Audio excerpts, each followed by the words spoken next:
Now, the badger cull is, say activists, bad for farmers, bad for taxpayers and bad for wildlife.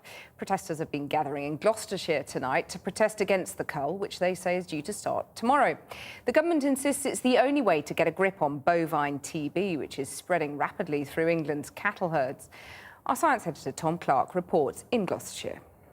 It's miles from the proposed cull zone, but it was this business park in Gloucestershire that played host to the first arrest in the battle over England's badgers. Amid rampant speculation that culling could start tonight, activist Jay Tierney broke into this site adjacent to a government veterinary facility, rumoured to be involved in preparing for the cull. What we want is photographic evidence of the reports that we've heard of over 200 rusty cages and a large number of x-ray machines and large industrial-sized fridges where they're going to store the dead bodies of the badgers.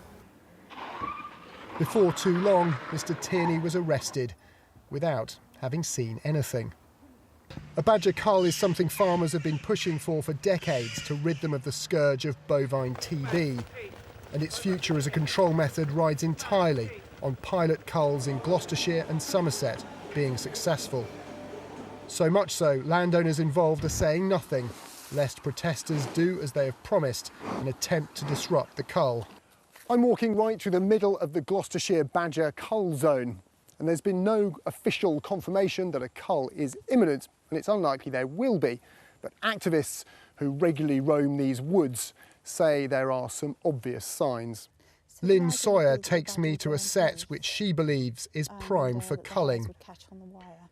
Wire traps are used in the days immediately before a cull to collect DNA evidence of the numbers of badgers present. Activists also report seeing peanuts being put down as bait to lure badgers out of their sets to be shot. They say they will stop at nothing to stop the cull going ahead. I think that the great injustice is people have to make some sacrifices. So I think many of us, we will, of course, we don't want to get shot or anything, and we'll be taking precautions that we don't get shot. But if it happens, it happens. But the culling, if it does start tonight, will be happening in the dark with silenced rifles over 2 areas of 300 square miles. However determined opponents of badger culling are, it's quite possible the shooting will start without them. Tom Clarke, Channel 4 News in Gloucestershire. And Tom joins me live now. Tom, what's the latest? Well, Kathy, as you heard in my report, I'm outside that government laboratory, the Veterinary Laboratories Agency facility here in Gloucestershire. The rumour being, a man was arrested here earlier, as you saw, the rumour being that this could be where badgers shot in the cull will be brought to be checked over to see whether they've been shot cleanly, whether the cull is working. That we have no firm evidence for, nor indeed do we have any firm evidence this cull is imminent, either here in Gloucestershire or in Somerset. But I think it's reasonable to say it doesn't really matter, because I'm pretty sure from where I'm standing this cull is going to go ahead. There's simply too much riding on it. Cattle farmers have wanted it for decades. They've been planning this one for years.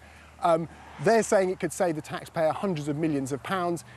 There's a lot riding on these 2 cull trials working to prove that it's a viable policy for controlling bovine TB. They've taken out an injunction to try and prevent protesters coming anywhere near them and harassing them. For their part, the protesters are saying they could use health and safety legislation to try and show that shooting's happening too close to the public and put a stop to it that way. So it doesn't sound like there's much prospect of the protesters preventing the cull actually going ahead then? Well, they say they will stop at nothing. They've got people out all over the proposed cull zones at the moment looking for signs of marksmen heading in there to start taking out badgers. But we've just come from the Gloucestershire cull zone. It's a very, very large area, over hundreds of square kilometres. There's isolated patches of woods that contain badger sets, many of them a long way from any sort of public access.